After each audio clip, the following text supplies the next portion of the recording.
Welcome in, everyone, and anyone watching this later. Some of you have been here before when we do live executive coaching. We don't take questions. We welcome you to discuss in the chat or add to the advice in chat, but we don't take questions, and I don't read the chat because I'm really here. Himani has volunteered to share her coaching with all of you, but I'm here to focus on her. So in this case, feel free to talk with each other, get to know each other, comment on the advice I'm giving, add to it. She can read the comments later, but I'm going to focus on her needs. And so with that, Himani, obviously, we don't use your last name and we don't talk about where you're from, and we ask people in the audience to respect your privacy since you're sharing things. But can you characterize, without using your company, kind of what you do broadly, and the type of industry or size of company you work in, just for context? Yes. So my name is Himani Agrawal. I am currently a director of data science at a Fortune 5 company in healthcare. And so I currently lead a team of 10 data scientists. And should I start with sharing what excites me and my role currently and where I aspire to be? Sure, if you want. Okay. So I am a naturally eclectic person and drawn to big picture thinking. And my journey reflects this diverse curiosity. I began my undergrad in civil engineering, then transitioned into PhD in computational biology, pursued my passion for opera singing during PhD and beyond. And ultimately, I found my home in MLAI. And throughout my career, I have worked across telecommunications, retail, and healthcare industries, and the prospect of exploring even more industries excites me. And in my current and previous role as a data science people leader, I have taken a top down strategy from leadership and translated it into data science strategy for my team within a specific subset of the business. And my primary directive has been to build the best possible models to drive financial impact, after which I collaborate with the solution delivery team to drive model adoption by the business. To give an example, my leadership sets a target for delivering X million in impact every year using data science and ML. And then this objective then cascades to down to individual data science teams, each playing a role in achieving this target. And there are two main approaches to achieving this goal.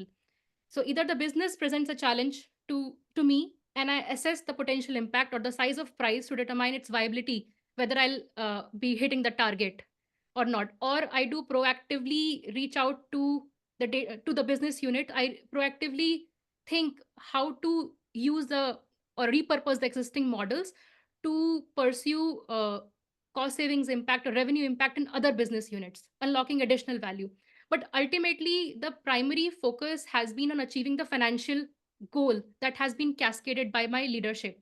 Hence, my role remains execution focused, but I aspire to transition into a head of AI role where I can drive AI initiatives at enterprise level, focusing not just on the financial impact, but also shaping long term strategy while integrating both internal and external ecosystem in the strategy.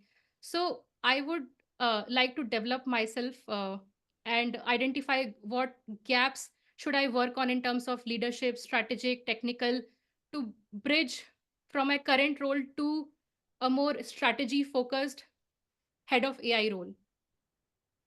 Okay. Well, thank you for sharing all that. I didn't realize, it became obvious as you shared that you've written it out. Um, I'm curious, what led you to write down all of that? So just uh, you obviously wrote it down to share here today, and I appreciate that. I'm a little bit curious to start our coaching.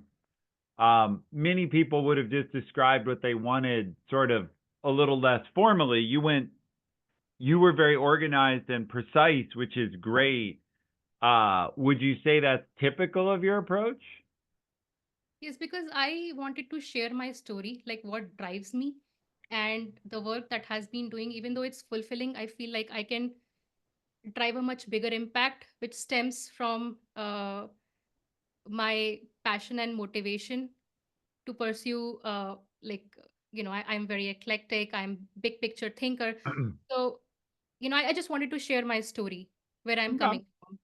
Yeah, well, I appreciate that, and I certainly learned a lot. Um, but I'm gonna poke on this a little more. Uh, Many people, if they wanted to share their story, still would have done it by just telling their story, not sort of writing it out. Do you think if you were just telling your story off the top of your head, it wouldn't have come together as well? Is that like, did you write it down to get it straight or for another reason? I wanted to reflect deeply on what exactly I want and why I want, and I was organizing my thoughts, and I thought, let's write it down and make sure, like, when I read it, it really reflects where I am, where I want to go, what my motivations are. And that's why, like, today I was like just reflecting deeply about it, and I wrote it down. I'm not sure if Sure. I just spoke at the top of my head, I would have convincingly got my point across. But I think when I wrote it down, I was able to. Okay. Well, cool.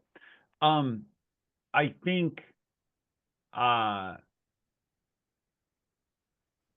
I think one thing to think about because for everybody in the audience, Himani also just completed uh, one of my executive classes with me. I think um, to make the sort of executive impression that you're looking for to get the head of AI role in a big Fortune 5 medical company, you probably need to be able to share those sorts of things in what appears to be a spontaneous way. Um, because uh, it we talked a lot in our class this weekend about executive presence. And when I figured out you were reading, it sort of robbed from your executive presence, right? Because it no longer felt like you and I were talking. It felt like I had accidentally pressed play on a recording.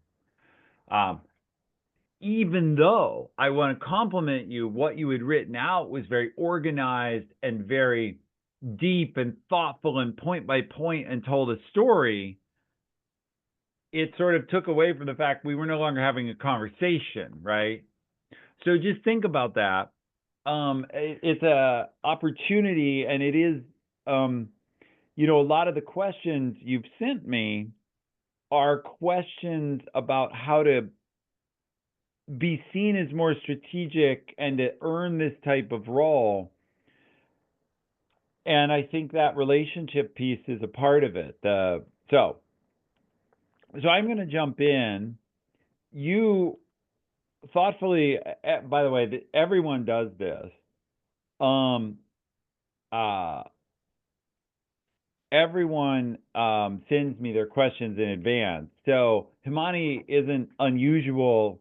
It's unusual that she wrote out what she just shared. It's not unusual that I have a list of questions people want to talk about because whenever I coach anyone, I want to think about their topics in advance. So I ask them for a short list of their topics.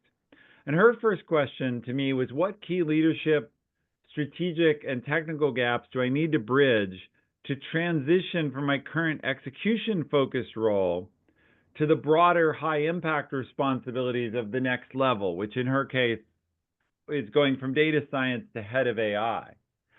Um, I so uh, I sort of gave you one of the presence gaps that we've already covered, but I think I'm curious, real quick, before I answer this, do you have your own impressions of what you think you might like? What do you think your company values or looks for in its leadership that you might need to develop or show? And then I will absolutely give you my opinion, but I'm just wondering if looking at your leadership, there's something you see or a couple things. I see. So I currently focus on bottoms up approach, but I believe if I also have a top down approach, that is something that would be valuable that I don't currently think of necessarily. uh, Also preparing a long term roadmap. I currently prepare 1 year roadmap based on what the goals that trickle down to me from my leadership. But as a head of AI, I need to not just think about 1 year roadmap, but 5 years, 10 years. What are anticipate what kind of new trends might come up, and marry the business goals with the new trends and prepare like a long term strategy. This is something additional that I need to work on. Think of internal and external ecosystem. So there is a sphere of concern and sphere of influence. So currently I have a smaller sphere Mm-hmm. of influence. I need to broaden my sphere of influence. That will take me there. I don't know how, but that's what I need to do. Yeah. So, what I hear in what you've said is you already take a very planned approach, a very structured approach to your current scope, and now you're thinking about how to expand that thoughtfulness as well as the time frame to bigger level. So how do I be thoughtful at the bigger level, and how do I think about over a longer time? Um, and I think that's good, but I will share with you that that's often to move up, we have to create different skills. And that's really you applying what you're good at today, just in a bigger scope. So I know I've talked to you before in other contexts about the book, What Got You Here Won't Get You There. And I think a little bit what I heard in your answer, even though you may not have recognized it, was I'm going to do what I do today, but I'm going to do it at the bigger level over a longer time frame. And nothing wrong with that. But I think there's some other skills. You ask about leadership skills. I think um, the biggest thing, and I'll cut to the chase, at the sort of company you're at, people are looking for the head of AI. You're not at an AI or tech company. I happen to know, but for anybody who didn't catch it, right? She said medical, but she's at an aggressively non-AI, non-tech company. What they're looking for their head of AI is two things. On the one hand, they want magic. They want AI to make their business better. They want it to help them. They want it to do magical things that make money, or that simplify operations, which makes money indirectly. So part of what they're doing is they're looking for you to be a wizard. And so you have to think about, how am I going to do that? But interestingly, they don't want to understand the wizardry. They want instead you to help them simplify it so that it feels like safe magic. Oh, I understand enough of this, and I trust Himani enough that she's going to make this magic for us, but I don't have to understand this complicated AI stuff that scares me. So, really, I think to get this role in your company, it's about giving people a vision of what AI can do for them, but then also giving them the confidence that that won't be, it might be very hard for you and your team, but it won't be hard for them as executives. For them, it will be a little bit like talking to Alexa. They just can do it and it will magically work. And so, um, now what skills do you need for that? Uh, on the one hand, of course, and I'm not going to try and coach you on this, you actually probably know as much or more about AI as I do. You need to figure out what are the places where AI can really have an impact. But I think then the bigger piece for you is going to be, how do you help your leadership team understand and believe in, oh, AI can do that. I can see how AI can do that. Or I can see how, you know, I've only used, I'm pretending to be one of your executives at this point, but I've only used ChatGPT a little bit. I know my kid uses it to cheat on his homework. I use it as an alternative to search. And, you know, I've asked it a few questions like how to plan my vacation for the summer, and it seems really neat. Building off that basis, how do you show them what else it could do for your business? Uh, I have a Yeah, follow-up please. question. Go. So I I was stopping to hear your question. Okay. So I work in an organization where executives, it's a data science ML focused organization. So executives know that AI works, it can deliver value for the business. My team has delivered value for the subset of the business that has worked in. But to be a head of AI, like currently, I'm only focusing on part of the business, but the company has multiple businesses.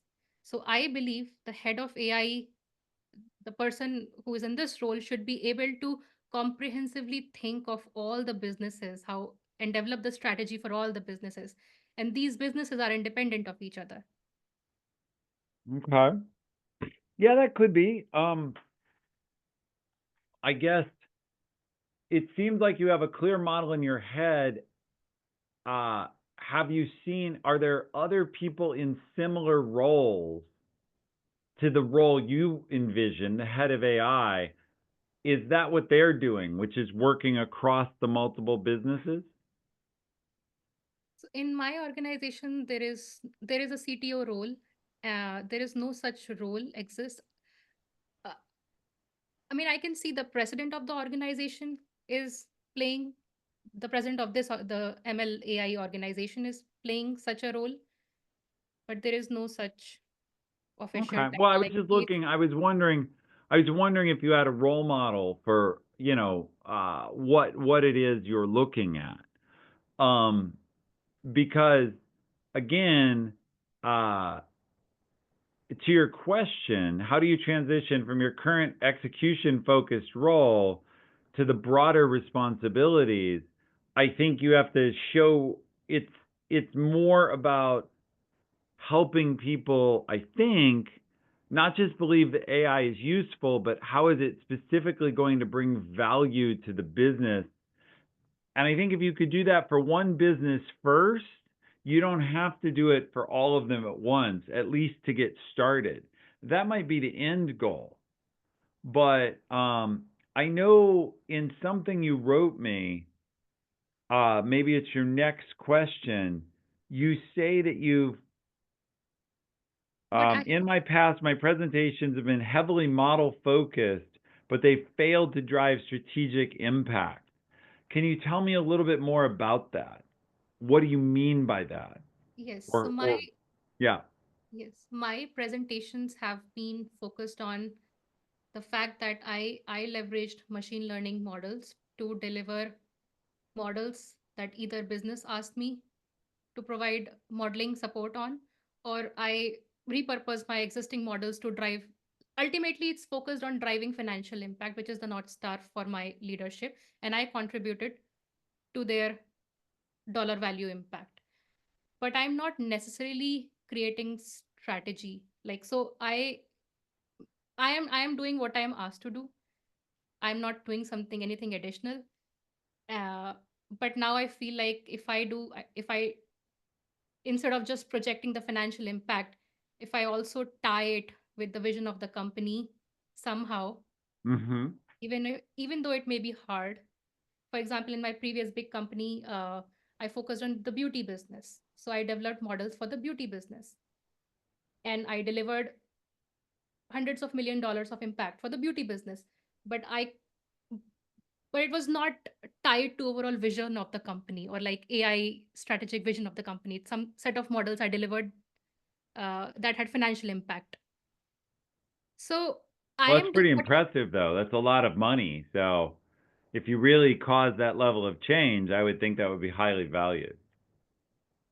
It was valued at my previous company, but but now I want to be seen as a strategic leader who is setting the AI strategy. And previously you mentioned about, like, do I have role models? There are some medical healthcare companies who have a chief AI officer who I see as a role model. My current company doesn't have a chief AI officer role, so I do have some role models Yeah, as I well. was more wondering if they had other types of chief officers that you could study how they work or how they're effective in the company, because they may have like, is there a, often there's like a CISO, Chief Information Security Officer, which is a similar specialized technical subdomain. Do you have someone like that that you can look at how they work? In my current company, Yeah. not in my current company, but Okay. outside, yeah, outside the company, I have Yep. seen, yeah, head of AI Okay. role. So I'm going to take a pause and just talk to the viewing audience for a second. There's three things you should be watching here. And probably the one you are watching is, are you getting value also from the same things I'm coaching Himani? Which is one way to get value from this call, is the things that I'm helping her with, do they help you too? The second thing, though, you should be watching and can learn from is, if you ever work with a coach, me or someone else, how is she getting value from me? What is she asking me? How is she driving me? And that's the second thing. And then the third thing is, you all have employees. Uh, I'm working to coach Himani to grow her career and help her be successful. You should be judging me on how am I doing? Would you do something differently? Because ideally, you come away with three skills. You come away with stuff I teach her. You come away with how to be a better coach to your team and other people that you as a leader need to grow. And you come away with how to use a coach. And so you should be getting three things here. And if you're only paying attention to one, pick up the pace. Okay, so thank you for letting me give that little sidebar. I'll come back to you and say, I'm a little bit struggling, uh, to help you make this connection, because I don't really understand maybe enough about your business. I know broadly about it. I guess, do let's rewind. You're very interested in the AI strategy.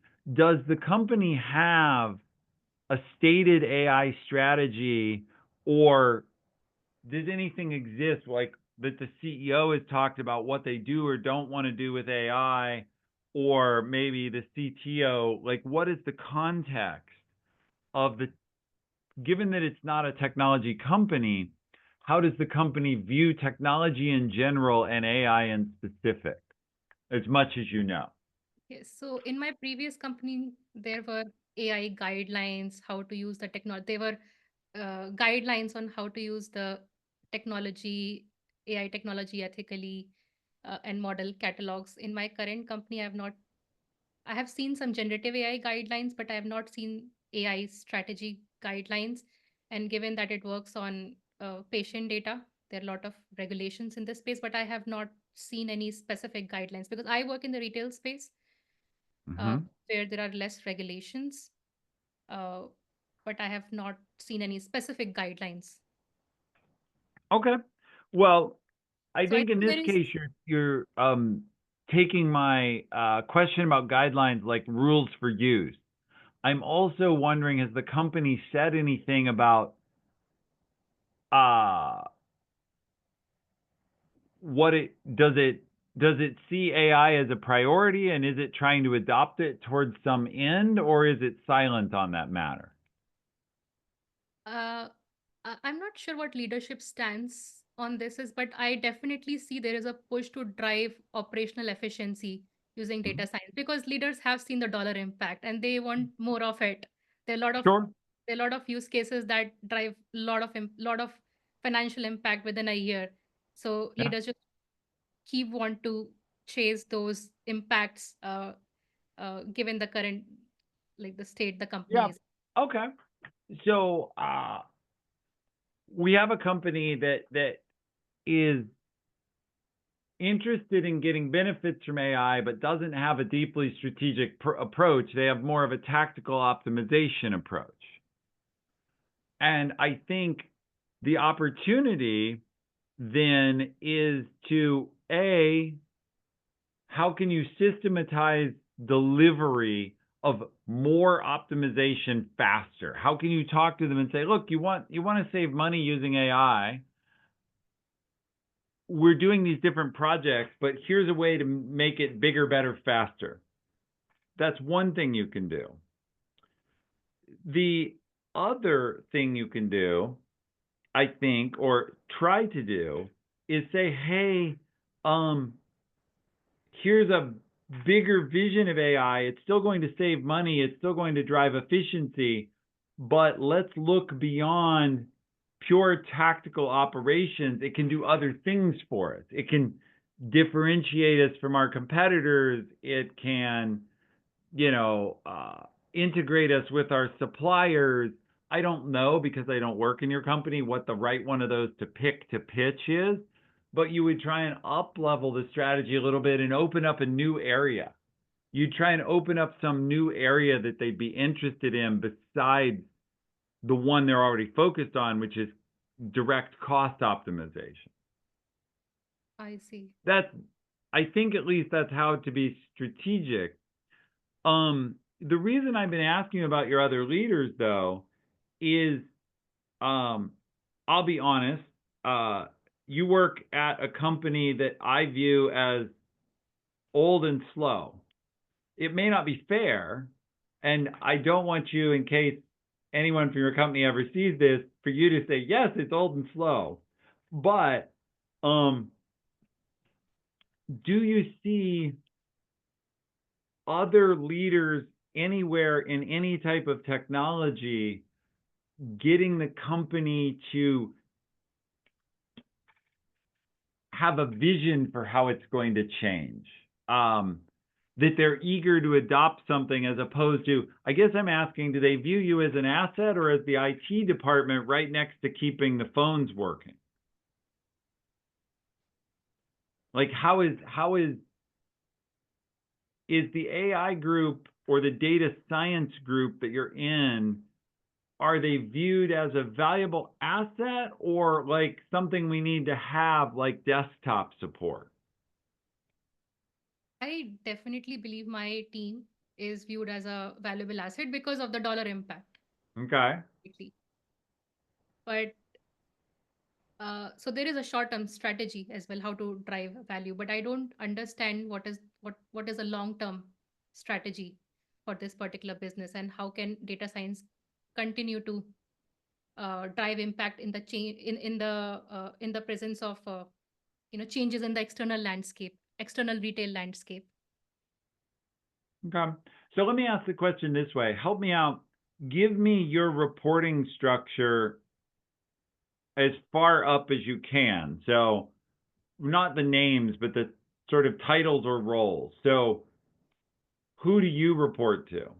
So I'm a director. I report to a director who reports to AVP, who reports to SVP. Sorry, director of what? Director You're a director of data science. You report to a director of of data science, data science who reports to, AVP of data science, okay. who reports to SVP of data science, who reports to president of data science, who reports to CTO, who reports to the CEO. All right, thank you. So that's and if we go up to your VP of data, there's a VP of data science or an SVP of data science, did you say? Who's the highest person who's not yet the CTO? President of data science, who is the president of President of data science. Thank you, not SVP. How many people work for the as best you know, approximately work for the president of data science? must be thousands. Thousands. Yeah, in thousands. In the Wow. This is so your company has a gigantic data science group. Yes. I mean, it's the size of a small tech company all by itself. Impressive. So clearly they value that. They're spending, to pay all those salaries, they're spending hundreds of millions of dollars. So within that, though they're all called data science, nobody holds an AI title, or do they? So there is Everybody's data science, or there are specialized AI groups? so AI work is covered within data science title. So the title is data science, but the team works on And ML. how do you feel about that? Do you think AI and data science are the same or different? So I believe AI is a concept and data science ML are the actual algorithms that make this concept happen. So it's interchangeable. I am agnostic to these terminology. And then there is data Okay. engineering department and ML ops department that makes data science happen. So these are all related roles. I don't think the titles matter as much in this Okay. space. Well, fair enough, right? That you can call things, as long as you're doing the work, it doesn't matter what it's called. I get that. But the reason I'm asking the question though is labels can matter because they can shape or limit people's thinking. Um, so uh but where I think I've been pushing on this is, you've said everyone you've said the title doesn't matter that much, but you've also said you would like to be the head of AI, which is kind of changing the language. Or head of data science machine learning. Head of Because data science machine learning. or like bec- because the role models that I have seen have chief AI officer or head of AI title, but and it's not head of data science. Yeah, yeah, It's I got it. It's not head of so data science because that's your president. yes. So, what would the duties, or I get that if you had this role, you would not be doing the same tactical cost savings work as your primary focus. But let's assume that you got to create this role tomorrow. How would its work, other than being sort of higher level or more strategic, how do you envision the work of the head of AI that you want to be, or head of machine learning? How would that work be different than what everybody else is doing today in the data science group?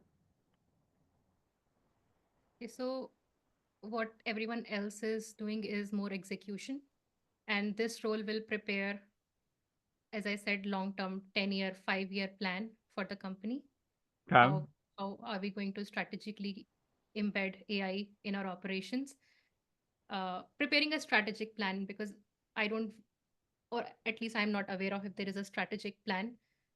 Because I see 1 year, 2 year vision, but not like a 5 or 10 year vision for the organization. So this person would build that vision for the company. This person will also understand the external landscape, how the business that the company is pursuing is going to be disruptive, will get disrupted, how the retail landscape will change, how the convenience landscape will change, and how to adapt the AI strategy accordingly.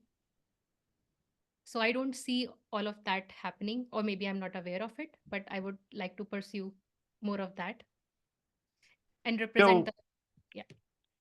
um, how do new projects, or I mean, you're a director. It is a very big organization, but you're also a director in the organization, so you are a leader in it. How do new projects get started, or how does new direction come about in your company? What's Yes, the process or the accepted way? there are two ways. One is the business is facing a challenge. For example, in my previous company, the beauty business was experiencing 3-year continuous decline in sales. So it wanted to leverage data science to see if we can come up with some data science use cases to help reverse that decline in sales. So the product management, business, data science, and strategy, they collectively brainstorm the root causes of why there is a decline in sales, and if data science can do something about it. There are a lot of root causes where data science cannot help. So as a data science leader, I need to figure out what opportunities data science can handle and what is the size of prize.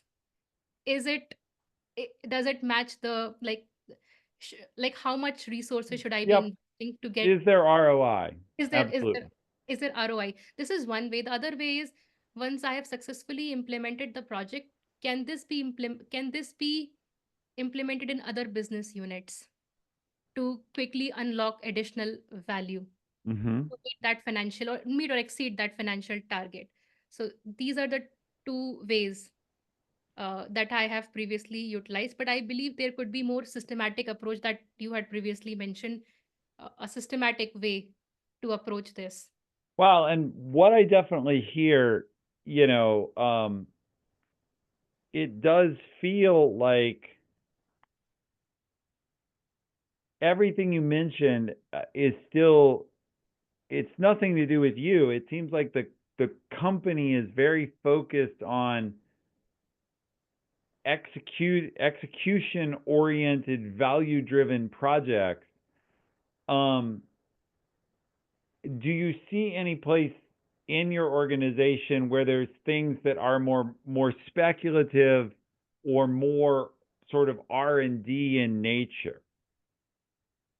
I definitely see that in ethical AI group, where the things are more specific, where the projects are more speculative or R&D in nature, but ultimately I believe the goal is to regulate the technology that's being implemented, so that the company prepares some guidelines. So not truly speculative, but again, these are very trendy, like ethical AI, responsible generative AI is also very trendy. So a lot of times companies don't want to miss out on a trend and want to invest. So it could be both. Yeah. So in the end, and we talked about it in our class this weekend, um, you have to come up with a theory of how AI could or should be used differently that's going to create a new type of value. Um, in other words, uh, if if you really want to shape the strategy of the company, um, my co-instructor from this class I keep referring to for everyone else, her name was Sue. Some of you know I have a fellow coach named Sue. Um, Sue talked about the example of the VP in a big company who wanted to be an SVP, and she asked that person, when have you surprised your management with a new revelation or invention? When have you told them something they didn't know? And I think that um, this strategic leadership you're looking for is to begin bringing things to your leadership that they don't know or they haven't thought about, but that they can still see as applicable. So that's the trick, is obviously you can tell people lots of things they might not know, but if they don't know what it's for or they don't know why you're telling them, they won't care. In fact, they'll be like, strange person, why do you bother me? Instead, you have to somehow have a theory of, if we built this or if we did this, we would get this new type of benefit. Now, since I'm not in your industry, I don't know how to do that. I can certainly imagine, if we just talk about the medical space, that there's things that AI could do for customers that would draw, behind some privacy enabled login, that would do good things for me. That would as a customer using your data would let me get a lot of benefit that would cause me to value and prefer your company over another. So, without stating what your company is, if I could come to your company and log into some tool and it would say, oh, based on what we know about your medical history, here's 3 important insights for you, then I'd be like, wow, everybody has to go to your company. But um, that's me playing product manager from very outside your company. The question is, how do you invent and message something internally that has that kind of leverage? So I recently implemented this strategy in my current role. I am currently leading promotions optimization project, and there is another sister team on pricing optimization. So this team has leveraged traditional optimization algorithms to optimize the Yes. prices, and I am now developing a promotions optimization strategy. So whatever my company is investing in promotions, how to have the best return on investment and what kind of offers to have in the store. Now, I had proposed a roadmap for using traditional optimization techniques, but but because of the the emerging trend, the generative AI, I uh, I had intuition that like I could develop a separate plan of implementing generative AI based optimization algorithm, and that could make the process more efficient, the coding process more efficient. So I proposed this additional resource to work on generative AI based as an investment in innovation. Hmm. Okay. Um, what I'm thinking of is uh, you're looking at using AI to have different promotions in the store, and to have the right or best or most likely to be used and leveraged, the things that will cause people to buy. Um, but I'm wondering, uh, is there, can you propose a bigger level for example, that would allow personalization of those promotions or something? Again, you talked about up leveling it. Um, Even if your team's, well, here, okay, first tip, I guess. Really big strategic thinkers don't limit themselves to what their team owns. They propose how something they own, you're a piece of it, but if you think more holistically, if you think about the bigger piece of the business, you can bring value across all of it. And How do you so, navigate when like there is like my team focuses on store level promotion strategy, which is not customer focused. There is another team that focus on personalized customer coupon strategy. So how do you navigate when like there is a yeah, I separate? guess, well, you don't want to just do their job.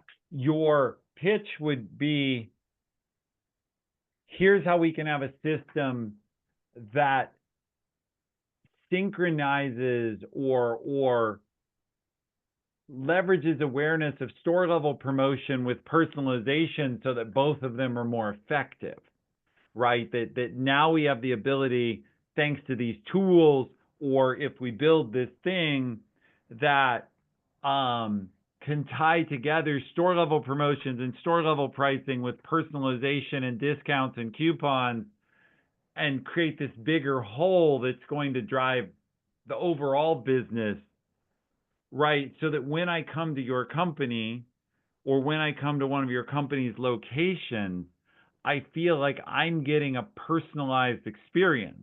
And maybe I need to opt into that, right? For privacy, I get that, like, when I walk in the door, but as you know, I know enough about your company to know, at the checkout, you have identification. You ask for people's phone numbers and they get, so there's like a member loyalty.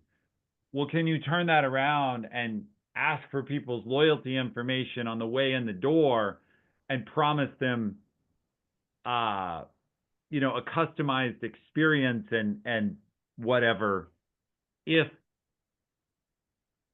they sort of log in on the way in the door. That's the kind of vision is that. So here's a big vision. I don't know your company, but this is how I would want to be head of AI there. I've now thought of what I would pitch. I would say, look, you know how we collect loyalty at checkout and we use it as a way to get member contact information and to be able to follow up? With AI, we're going to turn that around and we're going to let people offer us their identification on the way in the door. And that's going to drive personalized discounting throughout the store. And like we're going to have an app on their phone that maps them to the products they most want on this visit. And so we're going to give them a personalized experience through the store. And that's going to cause them to spend more. And the next thing I would say is I'd say, look, we know sometimes when people come to our store, there are events that mean they have to wait. They have to kill time because they're engaging with things in our store that take time to be available. And so we're also going to use this app engagement they have to, as opposed to just letting them wander around the store and be bored, which from my own experience, having been in your stores, is what I know I do. We're going to guide them to things they're going to buy, right? Because I can tell you the last time I was in your stores, what I actually was doing is it was back at Christmas and I was taking pictures of Christmas decorations I thought were ridiculous and sending them to my family and saying, wow, they're selling this ridiculous Christmas decoration. So this is not what your store would want me doing because I was bored and I was mocking the offers I saw.